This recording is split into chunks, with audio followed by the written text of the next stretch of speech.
بسم اللہ الرحمن الرحیم نحمدہ ونصلی علی رسولہ الکریم اما بعد فاعوذ باللہ من الشیطان الرجیم بسم اللہ الرحمن الرحیم الحمدللہ رمضان المبارک کا مہینہ شروع ہو چکا ہے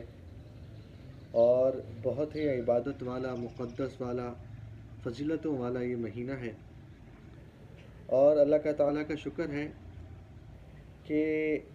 ہمارا اس سے پہلے نبی کریم صلی اللہ علیہ وسلم کی سیرت مبارکہ سے متعلق گفتگو چل رہی ہے اور یہ آج اس کا 5واں حصہ ہے۔ آج ہم انشاءاللہ العزیز نبی کریم صلی اللہ علیہ وسلم کے بچپن کے بارے میں پڑھیں گے، ان کے چائلڈہڈ کے بارے میں پڑھیں گے کہ نبی کریم صلی اللہ علیہ وسلم کا بچپن ان کی پیدائش کے بعد کہاں گزرا، کیسے گزرا اور کیا کیا واقعات پیش آئے۔ نبی کریم صلی اللہ علیہ وسلم کے جو والد ماجد تھے ان کا نام عبداللہ بن عبد المطلب تھا، اور جو آپ کی والدہ تھیں ان کا نام حضرت آمنہ رضی اللہ تعالی عنہ تھا۔ حضرت عبداللہ بن عبد المطلب جو آپ کے والد تھے ان کے بارے میں یہ آتا ہے کہ جو آپ کے دادا تھے حضرت عبد المطلب رضی اللہ تعالیٰ عنہ انہوں نے حضرت عبد المطلب انہوں نے اپنے بیٹے حضرت عبداللہ کو مدینہ منورہ کھجوریں لینے کے لیے بھیجا۔ یہ اس وقت کی بات ہے جب نبی کریم صلی اللہ علیہ وسلم پیدا نہیں ہوئے تھے، وہ اس وقت حمل میں تھے، تو حضرت عبداللہ کو بھیجا گیا کہ وہ مدینہ منورہ سے کھجوریں لے کر آئے۔ راستے میں حضرت عبداللہ کا انتقال ہو گیا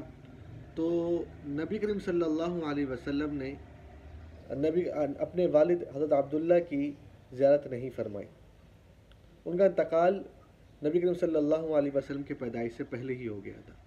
چنانچہ جب نبی کریم صلی اللہ علیہ وسلم پیدا ہوئے تو وہ یتیم تھے، والد کا سایہ سر پر موجود نہیں تھا، وہ یتیم تھے۔ اس زمانے میں ایک طریقہ کار تھا، ایک معمول تھا کہ ہوتا یہ تھا کہ جب بچہ پیدا ہوتا تھا تو جو آس پاس کے جو گاؤں ہوا کرتے تھے وہاں سے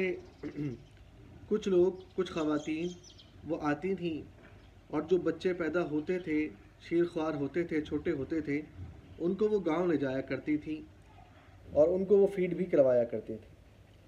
اور اس کا مقصد یہ ہوتا تھا کہ گاؤں میں جائیں گے، گاؤں میں جا کر رہیں گے، وہاں کی آب و ہوا تازہ ہوگی، فریش ہوگی، اور پھر عربی جو تھی اس زمانے میں وہ گاؤں میں سب سے زیادہ اچھی بولی جاتی تھی، تو عربی سیکھنے کا موقع ملے گا، گاؤں کے رہن سہن کو دیکھنے کا موقع ملے گا اور صحت اچھی ہوگی، اور پھر جو خاتون لے کر جاتی تھی وہ ان بچے کو فیڈ بھی کروایا کرتی تھی۔ چنانچہ جب نبی کریم صلی اللہ علیہ وسلم پیدا ہوئے تو جو نبی کریم صلی اللہ علیہ وسلم کے جو چچا تھے، جو مسلمان نہیں ہوئے، کافر تھا، ابو لہب، اس کی ایک لونڈی تھی، اس کا نام تھا، اس کی ایک لونڈی تھی، اس کا نام تھا سویبہ۔ سویبہ جو تھی انہوں نے نبی کریم صلی اللہ علیہ وسلم کو سب سے پہلے فیڈ کروایا، دودھ پلایا۔ اس کے بعد یہ واقعہ پیش آیا کہ مکہ مکرمہ سے کچھ دور طائف کا علاقہ تھا، اور طائف کے علاقے میں ایک قبیلہ تھا بنو سعد، ایک قبیلہ تھا بنو سعد۔ بنو سعد کے قبیلے میں حضرت حلیمہ سعدیہ رضی اللہ تعالی عنہ رہا کرتی تھی۔ یہ اپنے شوہر کے ساتھ مکہ مکرمہ پہنچی، اور بھی بہت سارے لوگ گئے مکہ مکرمہ، اور مقصد یہ تھا کہ وہاں سے جو بچے ہوں گے ان بچوں کو وہ لے کر آئیں گے، اور لے کر آنے کے بعد ان کو دودھ پلایا جائے گا، اور ان کو جو ہے وہ ان کی پرورش کی جائے گی اور ان کی صحت کا خیال رکھا جائے گا۔ تو جب یہ وہاں پہنچی تو اپنا واقعہ یہ خود بیان کرتی ہیں، بڑا عجیب و غریب واقعہ ہے۔ کہتے ہیں کہ جب میں وہاں پہنچی تو صورتحال یہ تھی کہ ان کا جو اپنا بیٹا تھا وہ بھوکا رہتا تھا، اور کیونکہ قحط کا زمانہ تھا اور کیا کہتے ہیں دودھ موجود نہیں تھا، اور ان کا اپنا بیٹا بھوکا رہا کرتا تھا۔ تو دوسرے جو عورتیں تھیں انہوں نے جا کر تو دوسرے بچوں کو گود لے لیا، مگر جب نبی کریم صلی اللہ علیہ وسلم کے بارے میں معلوم ہوا کہ یہ یتیم بچے ہیں تو کسی نے ان کو گود نہیں لیا، اور وجہ اس کی یہ تھی کہ ان کو معلوم تھا کہ ہم یتیم بچے کو گود لیں گے تو ہمیں تو کوئی فائدہ نہیں ہوگا، کیونکہ کوئی انعام و اکرام نہیں ملے گا، والدین کی طرف سے، والد تو ہے نہیں، تو کوئی انعام و اکرام نہیں ملے گا، اس لیے گود نہیں لیا۔ تو حضرت حلیمہ سعدیہ فرماتی ہیں کہ ان کے جو شوہر تھے انہوں نے کہا کہ آپ کو کوئی اور بچہ تو نہیں ملا، آپ اس بچے جو ہے یعنی نبی کریم صلی اللہ علیہ وسلم انہی کو گود لے لیں، اور انشاءاللہ اللہ تعالیٰ کرے گا تو اسی کی برکت ہو جائے گی۔ تو اچھا فرماتی ہے کہ جب ہم پہنچے وہاں پہ تو حال یہ تھا مکہ مکرمہ میں کہ ہمارے پاس ایک اونٹنی تھی، اونٹنی بہت کمزور تھی، اس سے چلا نہیں جاتا تھا، اور اس میں دودھ بھی نہیں تھا جس سے ہم دودھ پلا سکیں بچوں کو، اور ایک گدھا تھا جو وہ بھی جس پہ بیٹھ کر وہ آئے تھے اس سے بھی چلا نہیں جاتا تھا، وہ بھی بہت کمزور تھا، اور خود اپنا حال یہ تھا کہ کمزوری بہت زیادہ تھی، اور جو ان کا جو بیٹے تھے وہ خود بھی بھوکے رہتے تھے، تو اس صورت میں حال میں کسی ایسے بچے کو گود لے لینا اور اس کی پرورش بھی کرنا اور اس کو کھلانا پلانا ایک مشکل کام تھا۔ لیکن جو آپ کے شوہر تھے انہوں نے فرمایا کہ ان بچے کو یعنی نبی کریم صلی اللہ علیہ وسلم کو گود لے لیں، انشاءاللہ العزیز اللہ تعالیٰ اس کی برکت سے ہمارے جو مشکلات ہیں وہ دور فرمائیں گے۔ چنانچہ حضرت حلیمہ سعدیہ نے نبی کریم صلی اللہ علیہ وسلم کو گود لے لیا، اور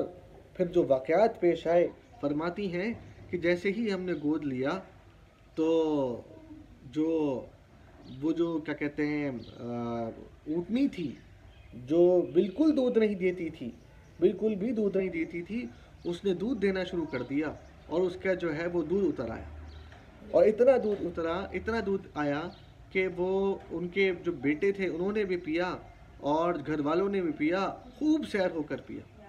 اور خوب اطمینان کی نیند وہ سوئے۔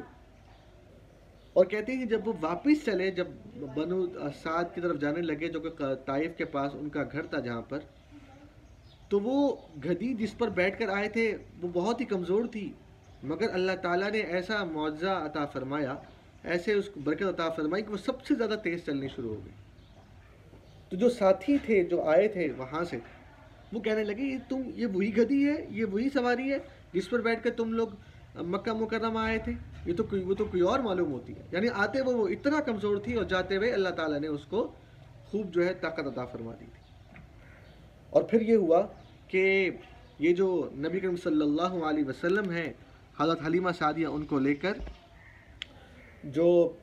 بنو سعد کا جو علاقہ ہے جو طائف کے پاس ہے ان کے پاس پہنچے، اپنے مکان پر پہنچے۔ جب وہ اپنے مکان پر پہنچے تو وہ اپنا حال بیان کرتی ہیں اور فرماتی ہیں کہ حال یہ تھا کہ سارا علاقہ میں قحط پڑا ہوا تھا، چاروں طرف جو ہے سبزہ کا نام و نشان نہیں تھا، قحط تھا، اور بالکل جو ہے کوئی پتی بھی نہیں تھی، جس کی وجہ سے وہ جو بکریاں ان کے پاس موجود تھیں وہ جب جاتی تھی چرنے کے لیے تو وہ کچھ کھا کر نہیں آتی تھیں، جب کچھ کھا کر نہیں آتی تھی تو ان سے دودھ بھی نہیں ملتا تھا، تو سب لوگ بھوکے رہتے تھے، چاروں طرف قحط کا زمانہ تھا۔ تو فرماتی ہے نبی کریم صلی اللہ علیہ وسلم کی ایسی برکت ہوئی ان کی موجودگی کی وجہ سے کہ جب وہ بکریاں جاتی تھیں اور وہ اس طرح چر کر آتی تھی تو خوب پیٹ بھر کر خوب چر کر آتی تھی، اور جب خوب چر کر آتی تھیں تو خوب دودھ جو ہے ان کے گھر والوں کو ملتا تھا، نبی کریم صلی اللہ علیہ وسلم بھی نوش فرماتے تھے اور جو گھر والے تھے وہ بھی نوش فرماتے تھے۔ تو ایسی برکت ہوئی، تو لوگ جو تھے آس پاس کے علاقے کے اور وہ جو پڑوسی تھے وہ کہنے لگے کہ ہمیں بھی چاہیے کہ ہم بھی اپنی بکریوں کو وہاں جا کر چرائیں جہاں پر حلیمہ سعدیہ کی بکریاں چرتی۔ چنانچہ وہ وہاں بھیجتے تھے، لیکن بات اصل میں بکریوں کی نہیں تھی، یا بات وہ اس کیا کہتے ہیں چرنے کی نہیں تھی، بات تو نبی کریم صلی اللہ علیہ وسلم کی موجودگی کی تھی۔ چنانچہ نبی کریم صلی اللہ علیہ وسلم کا یہ معجزہ تھا اور ایک ارہاس تھا کہ جس کی وجہ سے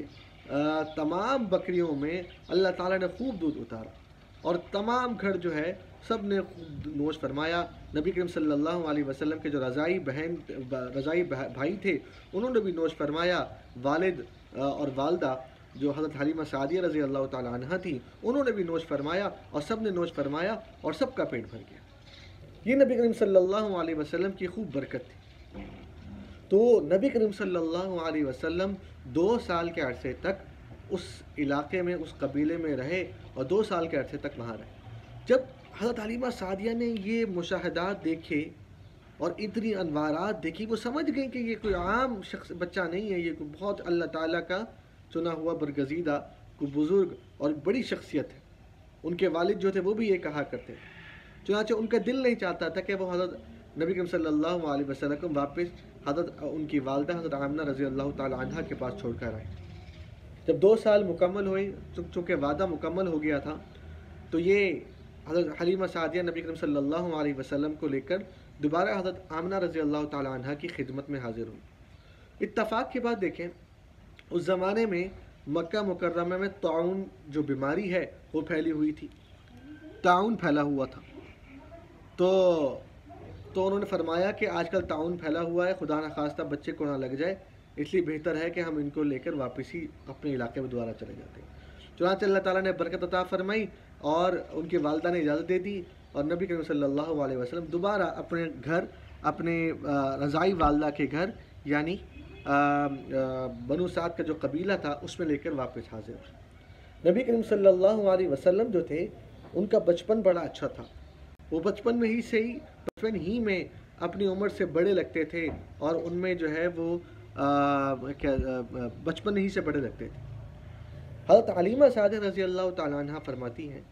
کہ جب نبی کریم صلی اللہ علیہ وسلم کو میں نے دودھ چھڑایا، تو نبی کریم صلی اللہ علیہ وسلم کے سب سے پہلا کلمات جو نبی کریم صلی اللہ علیہ وسلم کے زبان مبارک سے نکلے وہ یہ تھے کہ اللہ اکبر کبیرا والحمد للہ کثیرا سبحان اللہ بکرۃ و اصیلا۔ اللہ اکبر کبیرا والحمد للہ کثیرا سبحان اللہ بکرۃ و اصیلا۔ یہ سب سے پہلے کلمات تھے جو نبی کریم صلی اللہ علیہ وسلم کی زبان مبارک سے ادا ہوئے تھے۔ تو